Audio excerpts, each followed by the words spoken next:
साकिब बशीर साहब, इस वक्त एक तो ये भरपूर तासुर है कि हुकूमत की ख्वाहिश है एक्सटेंशन की चीफ जस्टिस की, सो how should Chief Justice should he respond to that? Secondly, इस वक्त जुडिशरी में ओवरऑल तासुर क्या है इस हवाले से? तासर तो वही जो हसनत मलिक साहब ने बात की कि अगर तो वो कोई अनाउंस कर दें, अनाउंसमेंट दे दें कि ऐसी कोई बात नहीं है और कोई एक्सटेंशन वो नहीं देने जा रहे, अगरचे एक दफ़ा हसनत मलिक साहब ने खबर दी और एक दफ़ा अलग भी जो है वो ये इतलात है कि उनको कम्युनिकेट किया उन्होंने हुकूमत को कि मैं जो है वो एक्सटेंशन के हक़ में नहीं हूँ, लेकिन जितने भी हुकूमती इक़दामात हैं, लेजिस्लेशन है, कानून साजी है, या इंटरनली अगर सुप्रीम कोर्ट को देखें कि सुप्रीम कोर्ट में जब जैसे ही 12 जुलाई को फैसला आता है तो फौरी तौर पर उसकी जो नजरसानी के लिए कौन कोशिश करता है? चीफ जस्टिस काजी फाइज साहब खुद जो है वो कोशिश करते हैं, कमेटी में लेके आते हैं, उनकी पूरी कोशिश थी कि वो लगे, हालांकि ये भी पता था कि जजेस भी नहीं है और ये भी पता था कि डिटेल जजमेंट भी उसमें नहीं आई अभी तक, तो वो जो एक पॉइंट था उस पॉइंट को अगर देखा जाए तो जो अमल नजर आता है उससे ऐसे लगता है कि कहीं ना कहीं चीजें अभी खत्म नहीं हुई। वो जुडिशियल पैकेज एक्सटेंशन उसको कहें या आप उसको जजेस की एज, रिटायरमेंट एज बढ़ाना कहें, तो वो सारी चीजें कहीं ना कहीं मौजूद है। फिर इलेक्शन कमीशन का जो एक्ट आपने देख लिया कि इलेक्शन कमीशन ने सुप्रीम कोर्ट में नजरसानी दायर की है और इलेक्शन कमीशन आज भी इस चीज पे कायम है कि वो उन्होंने गलत तशरीह नहीं की 13 जनवरी के फैसले की, जो मतलब बड़ा जो है वो अजीबोगरीब मामला है और हुकूमत वक्त आखिरी हद तक जा रही है कि मतलब उन्होंने मतलब अब ठान लिया ऐसे लगता है। और हालांकि 8 जजेस में 4 मुस्तकबिल के चीफ जस्टिस हैं, 3 साल के लिए जस्टिस मंसूर अली शाह ने जो है वो चीफ जस्टिस बनना है अक्टूबर में, इसके बावजूद हुकूमत वक्त जो है वो कुछ नहीं कर रही और वो जो है वो इस हवाले से उन्होंने तय कर लिया है कि उन्होंने हर सूरत में उन्होंने ये जो लेजिस्लेशन है वो करनी है और शायद 12 जुलाई का जो फैसला है उसको गैर मौसर किसी तरीके से जो करना है। So interesting times ahead. PTI ने इलेक्शन एक्ट 2017 को आज इसकी तरमीम को चैलेंज कर दिया है, क्या होगा उसके बाद? देखिए, अभी तो वो एक्ट भी मेरे ख्याल गजट भी उसका जारी नहीं हुआ, एक्ट में क्या इस स्टेज पे चैलेंज भी हो सकता है या नहीं। दूसरा ये है कि अभी जजेस की छुट्टियाँ चल रही हैं, कमेटी का इजलास अमूमन 3 जजेस की जो कमेटी जो केस फिक्स करती है और बेंच बनाती है वो हर जुमरात को होता है। कई दफ़ा ये होता है कि 2 जुमरात के बाद मीटिंग होती है। अब कल मीटिंग है या नहीं ये बड़ा इम्पोर्टेंट है। अगर मीटिंग नहीं होती, अब देख रहे हैं कि इलेक्शन कमीशन के सामने एक इलेक्शन, असल तो सारी जिम्मेदारी इलेक्शन कमीशन की, एक तरफ एक्ट है जो बज़ाहिर ये लग रहा है कि वो सुप्रीम कोर्ट की जजमेंट को अटैक कर रहा है, दूसरी तरफ सुप्रीम कोर्ट की जजमेंट। अब क्या इलेक्शन कमीशन सुप्रीम कोर्ट की जजमेंट जो आइन की इंटरप्रिटेशन उसको इम्प्लीमेंट करेगा या इस इलेक्शन एक्ट की बुनियाद पे जो है वो दोबारा जो है वो जो जिस तरह के इकदाम किए गए और ये सीटें दोबारा जो नून लीग और पीपल्स पार्टी को दी गई ये उसी तरह की काम। क्या लग रहा है आपको कंसीडरिंग जो पास कंडक्ट इलेक्शन? देखिए, इलेक्शन कमीशन इस वक्त देखा जाए तो इलेक्शन कमीशन, हुकूमत और भी रेलिवेंट क्वार्टर्स जो हैं वो एक पेज पे है। इवन सुप्रीम कोर्ट का एक सेक्शन जो सबसे रेलिवेंट सेक्शन, जो मजबूत सेक्शन, गो के वो मिनॉरिटी में है, लेकिन उसकी वहाँ से भी ऐसा लगता है कि वो भी उनके भी जो इक़दाम हैं, जिस तरह हमने देखा कि रिव्यू 4 दिन बाद नून लीग दायर करती है, 2 दिन बाद होता है जी कि इस केस को फिक्स किया जाए। जैसे काजी फैसा एक एडिशनल नोट लिखते हैं, डिसेंटिंग नोट लिखते हैं कि जी रिव्यू इन्फेक्शस हो जाएगा और ये केस जल्दी लगाना चाहिए। इसके अलावा 2 जजेस फिर जस्टिस अमीनुद्दीन खान और जस्टिस नईम अख्तर हवान, उनकी तरफ से जो मिनॉरिटी व्यू आता है, तो ये ऐसा बताया, ये लग रहा है कि जॉइंट एफर्ट हो रही है हर तरफ से। और इसमें अब देखना है कि मेजॉरिटी जजमेंट, वैसे तो मेजॉरिटी जजमेंट फील्ड में है, लेकिन मिनॉरिटी जजेस जो 2 हैं उन्होंने एक ऐसे 2 फिक्रे लिख दिए हैं जिस पे बड़े सवालात उठ रहे हैं कि जी कोई गैर आइनी फैसला है तो उस पर जो कॉन्स्टिट्यूशनल इदारे हैं वो पाबंद नहीं है कि उस पर अमल दरामद करें। अब ये एक ऐसी बात है जैसे तो बहुत से लोग कि इसकी वजह से बहुत हिम्मत गवर्नमेंट को या इलेक्शन कमीशन को हिम्मत दी जा रही है, तो मैं वही कह रहा हूँ कि ये ऐसा लग रहा है कि कंबाइन एक एफर्ट हो रही है जो है, तो इसमें देखना है कि किस तरफ मामला जाता है। लेकिन इलेक्शन कमीशन पहले भी उन पर इल्ज़ाम है कि उन्होंने जनवरी 13 की इंटरप्रिटेशन ठीक नहीं की, चार्ज है बाकायदा, जो कि सुप्रीम कोर्ट में 11 जजेस ने उस पर कहा है। तो अब उसके बाद अगर ये करते हैं इस इंटरप्रिटेशन पे और इलेक्शन एक्ट को तरजीह देते हैं अमेंडमेंट को,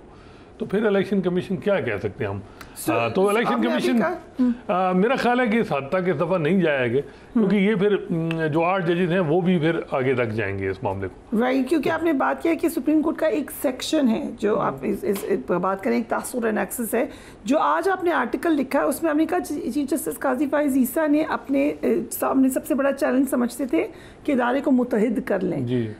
इट वाज नॉट अचीव्ड। नहीं, अनफॉर्चुनेटली बल्कि ज़्यादा तकसीम हुई है, और तकसीम उनसे अब वो उन जजेस से इख्तलाफ कर रहे हैं जो माजी में उनके साथ थे। इवन तो ये बड़ा अनफॉर्चुनेट है कि इस वक्त सुप्रीम कोर्ट डिवाइडेड है, और ऐसा इसका फ़ायदा जो है वो जो दूसरे इदारे हैं उनको हो रहा है कि सुप्रीम कोर्ट कमज़ोर हो रही है जब इंटरनल इतनी रिफ्ट बढ़ जाए और जुडिशल पॉलिटिक्स बहुत ज़्यादा इन्वॉल्व हो जाए। और अनफॉर्चुनेट ये भी देखा गया है कि आपस की जो इख्तलाफात हैं। लेकिन आपका तासुर क्या है? क्या आपने तो स्टोरी ये ब्रेक की कि चीफ जस्टिस ने कन्वे कर दिया गवर्नमेंट को, क्या देखिए चीफ जस्टिस क्या तब्दीली हो सकती है? हुकूमत भी बिल्कुल ये कह रही है कि हमें जस्टिस काजी फैसल जो सिविलियन गवर्नमेंट है, अब वो जो सिविलियन लोग हैं जो इस वक्त रेलेवेंट हैं, जो लीगल अफेयर्स को डील कर रहे हैं, वो कहते हैं कि काजी साहब कहते हैं मैं कोई इंटरेस्टेड नहीं हूँ। जजेस ने बताया जाता है वो भी पूछते हैं तो काजी साहब कहते हैं मुझे तो नहीं पता एक्सटेंशन का। तो लेकिन जो इकदाम हो रहे हैं और ये जो जजमेंट है 12 जुलाई की, इसमें वन ऑफ द मेन जो इम्प्लीकेशंस उसकी और जो ऑब्जेक्टिव था वो ये था कि इस मौजूदा हुकूमत को जुडिशल पैकेज से रोका जाए, और उस जुडिशल पैकेज में कुछ ऐसी चीज़ें हैं जो इंडिपेंडेंस ऑफ जुडिशरी को अटैक कर रही। तो ये एक मामला है हमारा कि काजी साहब में भी उन्होंने कहीं वो बिल्कुल कह सकते हैं किसी दिन भी कि मैंने किसी को नहीं कहा कि मुझे एक्सटेंशन, और बज़ाहिर ये लग रहा है कि काजी साहब से ज़्यादा मौजूदा हुकूमत को ज़रूरत है जस्टिस काजी फैसल, और जस्टिस काजी फैसल तो हुकूमत चाहती है कि ज़रूरत होगी हुकूमत। देखिए इस सिस्टम नेक्स्ट चीफ जस्टिस से देखिए इस वक्त जो मामला चल रहे हैं ना, इलेक्शन जिस तरह की हुकूमत बनी, इलेक्शन ट्रिब्यूनल हैं, अब सस्पेंडेड हैं ट्रिब्यूनल जितने पंजाब में, वो जजमेंट सस्पेंड किए जस्टिस काजी फैसल ने। जब भी कोई हुकूमत को मसला आता है तो उसमें जस्टिस काजी फैसल उनको किसी मामले में ना क्वेश्चन करते हैं, बल्कि हमने देखा कि इलेक्शन का मामला हो या और कई ऐसी चीज़ें, तो उनको परेशानी नहीं होती सुप्रीम कोर्ट से। और सुप्रीम कोर्ट का बड़ा अहम, अगर सुप्रीम कोर्ट ने अलाउ कर दिया इलेक्शन ट्रिब्यूनल, जिस तरीके से मलिक शहजाद लाहौर हाई कोर्ट के फॉर्मर चीफ जस्टिस उन्होंने जो जज नॉमिनेट किए थे, वो अगर ट्रिब्यूनल काम करना शुरू कर दिए तो फिर नून लीग के लिए मसाइल बन सकते हैं। एंड नून लीग में आप ये कह रहे हैं परसेप्शन है कि with justice Qazi Faez Isa being, देखिए ओवरऑल देखिए अभी पता नहीं क्या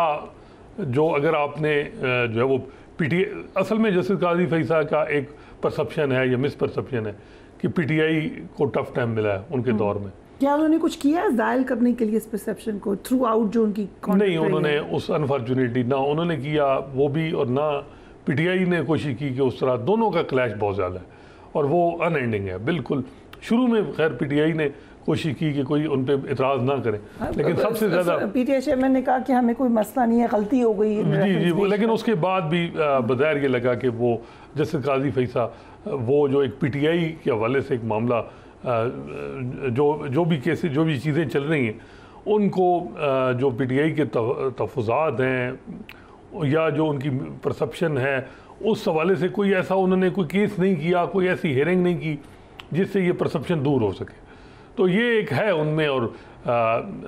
अनफॉर्चुनेटली जज और सियासी जमात का नहीं होना चाहिए, लेकिन इससे पहले साकिब निसार परसेप्शन दूर कर सके। हाँ, देखिए साकिब निसार नून लीग के खिलाफ थे, उन्होंने सारी अपनी अदालत उस वक्त नून लीग के खिलाफ इस्तेमाल की। इफ्तिखार चौधरी साहब पीपल्स पार्टी के खिलाफ थे। 2009 से 13 तक आपने देखा होगा जुडिशल एक्टिविज्म, जिस वजह से पीपल्स पार्टी पंजाब में वाइप आउट हुई, बड़ा रोल था उनका, उनकी वो रिमार्क्स का, उनके जजमेंट का। तो ये अनफॉर्चुनेट है कि चीफ जस्टिस की ये नई परसेप्शन होनी चाहिए कि वो एक जमात का एंटी है, जो लेकिन बन चुका है, ये अब बन चुका है। एंड अनफॉर्चुनेटली जैसे आपने कहा कुछ किया भी नहीं ज़ायल करने के लिए, और एक्सटेंशन का भी जो तासुर बन गया है, क्या कर सकते हैं उसको ज़ायल करने के लिए? देखिए मेरा ख्याल है कि उनको चाहिए कि वो खुद ही क्लियर करें इस पूरे सूरत हाल में कि मैंने 25 अक्टूबर घर जाना है और जैसे मंसूर अली शाह चीफ जस्टिस होंगे। लेकिन वो जो इंटरनल लड़ाई शुरू हो गई है उससे मज़ीद मसाइल ख़राब हो रहे हैं। Right, thank you so much अस्सलाम वालेकुम साहब हमें ज्वाइन करने के लिए। जो आगे के मामलात नज़र आ रहे हैं उसमें इंटरनल लड़ाइयों का बड़ा इम्पैक्ट नज़र आ रहा है आपकी, ना सिर्फ इंटरनल पॉलिटिक्स पर बल्कि एक्सटर्नल पॉलिटिक्स पर। So interesting times ahead. We will keep you posted. Do take care of yourself. Allah Hafiz.